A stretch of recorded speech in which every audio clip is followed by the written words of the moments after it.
welcome to another deep dive with us. Glad to be back. Today, we're going deep into a case that's got it all. Oh, yeah. Wealth, betrayal, a murder mystery. It's a good one. It'll keep you guessing until the very end. For sure. We're looking at the Crimson Alibi, That's right. a newspaper article all about the death of Eleanor Stokes. She was a philanthropist. So picture bustling Crown Heights, Okay. a stunning mansion, Got it. and a crime scene straight out of a detective novel. Ooh. I like it. And the article really makes you think What's that? about how well we can truly know a person. Yeah, that's so true. It's like the killer wanted to use Eleanor's public image. You mean like her generosity? Exactly. To their advantage. Yeah, to throw everyone off. Clever. But let's back up a bit. Okay. Who was Eleanor Stokes? Well, she was this pillar of society, you know? Really? Oh, yeah. Known for her brains and her commitment to philanthropy. So her death must have been a huge shock. Absolutely. It sent ripples through the entire community. Like a crack in this perfect world, right? Exactly. So we have a beloved philanthropist I'm dead. in her mansion. Classic setup. What are the initial thoughts? What do we think happened? Yeah, who are the suspects in this Crimson Alibi? Well, we have a cast of characters, Oh, this is good. each with a connection to Eleanor, Okay. and of course, potential motives. I like where this is going. Versa. Hit me. We've got Gregory Stokes, her estranged husband, Interesting. struggling financially, history of infidelity. Sounds promising. Let's just say his alibi isn't the strongest. And I'm guessing he had a lot to gain from her death. Financially, definitely. Right. Not so much emotionally, though. Probably not. The article said he was asking for her help with his business. Failing business venture, yeah. So he fits that classic profile. Spouse with a motive. But then there's Abigail Stokes, the stepdaughter, Ah, yes! Abigail. known for her extravagant lifestyle. And she was cut off financially by Eleanor. So there's resentment there. Oh, tons. Did she have an alibi? She claims she was at a gala, Okay. but investigators couldn't confirm it. So a bit suspicious. Just a bit. So far, we've got the estranged husband With money troubles. and the stepdaughter. with a grudge. Classic family drama. Turned deadly. Who else is there? This is where it gets good. Okay, lay it on me. Victor Lane, Victor. Eleanor's personal assistant, 5 years. Oh, wow. So he was close. Like, family had access to the house, Uh-oh. knew all her secrets. So he had opportunity. But he was devoted to Eleanor. Really? That's what the article says. Interesting. Could someone like that commit murder? That's the big question, isn't it? The investigators had to figure that out. I bet. On the surface, Victor was the perfect employee. Awful discreet. But as they dug deeper, They found something. some things just didn't add up. This is getting good. So we have 3 suspects, Each with a motive. each with secrets. Where did the investigators even begin? Well, the initial clues pointed to a staged crime scene. Staged. Like how? There was an untouched wine glass, Okay. an unsigned note, On what? an antique typewriter, Seriously. and no murder weapon, of course. Someone was trying to be clever. It seems that way, So they were playing a game with the police. leading them down a specific path. What about that note? The one about justice. Yeah, it's so vague. But intentional. Like a red herring. Exactly, throwing them off the scent. Making them think Eleanor had enemies. Or that she'd wronged someone. So the killer wanted to look like a vigilante. Righting some injustice. But if that's the case, why stage it? That's the question. Why not just kill her? That's where things take a turn. Another twist. You bet. I'm hooked. That wine, it wasn't wine. Wait, what? It was cranberry juice. Cranberry juice. Are you serious? Yeah. So she wasn't poisoned. Nope. What does that mean? She was sedated. Before she died. Uh-huh. The autopsy confirmed it. Wow, this changes everything. It does. So it wasn't a crime of passion. It was planned. Premeditated. Exactly. But the article doesn't say how she died. No, it doesn't. Just that she was sedated? But that tells us something. Like what? The killer wanted her helpless, Before. ending her life. This has got a lot darker. For sure. So we've got a staged crime scene. Yep. A sedated victim. Uh-huh. And a clever killer It's chilling. who figured out the cranberry juice thing. Detective Laura Graves, Who's that? rising star in the department. Oh, okay. She noticed the inconsistencies. Like the juice. Yeah, the note, the whole thing. It's amazing how one little detail. can change everything. It's all about the detail. Detective Graves was sharp. What did she do next? She looked at Eleanor's laptop. Ooh, The laptop. That's where she found the answer. I knew it. Turns out Eleanor was tech savvy. Really? She backed up all her emails. Even deleted ones? No. This is juicy. And there, hidden in those emails, What was it? a bombshell. Tell me. Embezzlement within Eleanor's charity. What? And guess who was behind it? Victor. Victor. The loyal assistant. He was siphoning funds. For how long? Who knows? So he killed her to cover it up. Yeah, it seems so. What about the staged scene? All to deflect suspicion. Wow, he thought of everything.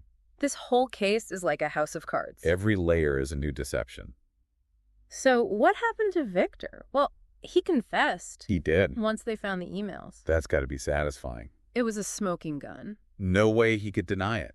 It proves a point, though. What's that? In the digital age, we leave a trail. Even if we try to cover it up. Especially then. You're right, it's all data. Emails, files, It transactions. should all be recovered. And used against us. Exactly. Think about all those cold cases That could be solved. with the right digital evidence. It's amazing. But technology's only as good as the user. True. You need someone like Detective Graves. Someone who can analyze it all. And connect the dots. So what about Victor's confession? What about it? The article doesn't say much. No, it doesn't. Did he do it willingly? We don't know the details. Or his emotional state? It just says he admitted to it. Admitted to what exactly? Sedating Eleanor. Yeah. That the dose was fatal.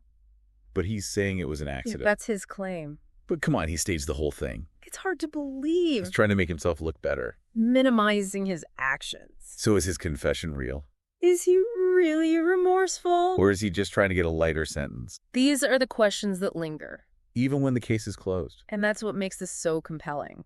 It goes beyond just finding the killer. It makes us think about human nature. About trust and betrayal. And the idea of justice. It's never as simple as it seems. The Crimson Alibi shows that.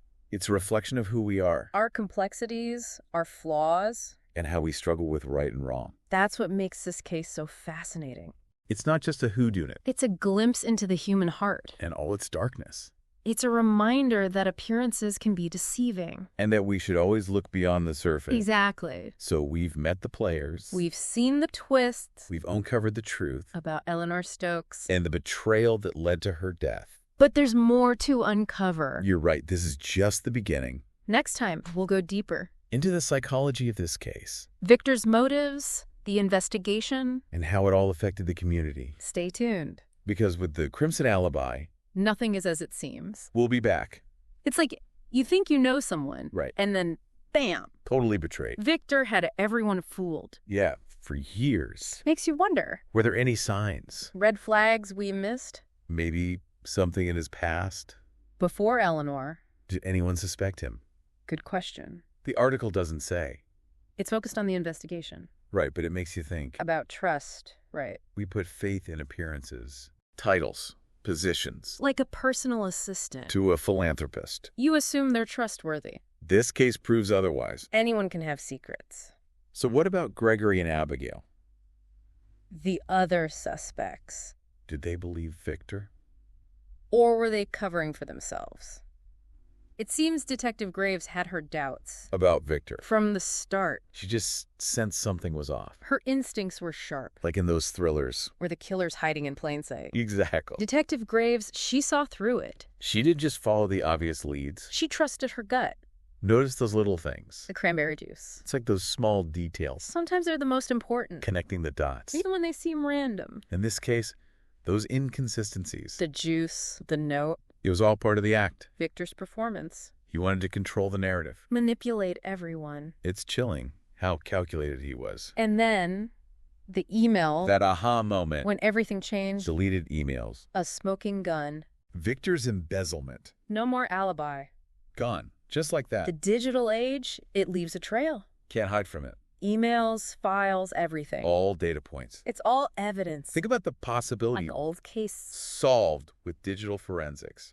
It's incredible. But you need the right people. Someone like Detective Graves. To analyze it all. Make sense of the data. Back to Victor's confession. Yeah. The article's vague. Not a lot of detail. Did he crack under pressure? We don't know. His emotional state. It just says he admitted it. To sedating Eleanor. Accidentally, he says. Come on. A fatal dose. After staging the scene? Right. Doesn't add up. Trying to downplay it. Minimize his actions. So was it a true confession? Was he truly sorry? Or trying to save himself? We're left with these questions. Even after the case is closed? That's what makes this so intriguing. It's more than just who to eat. It makes us think about ourselves. About the choices we make. Trust, betrayal. The gray areas of morality. It's never black and white. The Crimson Alibi shows us that. Human nature, it's complicated. And we're all capable of. Things we might not expect. We're all flawed, right? It's a humbling thought. This case reminds us. Appearances can deceive. And that we need to look deeper, question everything. The Crimson Alibi. A fictional story with real-world lessons. About trust and betrayal. And the consequences of unchecked ambition. We're going to explore that more. In the final part. The aftermath of the case. The impact on the community. The questions that linger. Stay with us. So Victor confessed. Case closed, right? Well, yeah, officially. But it makes you wonder. What's that? Could this have been prevented? It's a tough question. Like, what if things were different? Yeah, what if? What could have been done? Well, maybe a closer look at Victor. You mean like background checks? More in depth, his finances. His past dealings, maybe? Could have raised some red flags. Eleanor trusted him, though. Completely. Never suspected a thing. It's a reminder. Be careful who you trust. Even with background checks. There should be, like, more safeguards? For organizations, especially charities. Right, with all that money involved. Exactly. Checks and balances. More than one person. Signing off on things. Oversight. Accountability, yeah. That's key. It makes you think about the impact. On the community. The article mentioned that. Yeah, Eleanor's death. It shook people's faith. In charities, in general. People get skeptical. Where's the money going? Who can you trust? It's understandable. Transparency is crucial. For everyone involved. Donors need to feel confident. That their money is being used properly. And ethically. Exactly. So it's not just about Eleanor. Right, it's bigger than that. Her death, it's a cautionary tale. For all of us. Individuals, organization. Be vigilant. About who we trust. And how we protect ourselves. Through this case, it's been a whirlwind. It has. We started with this image of Eleanor.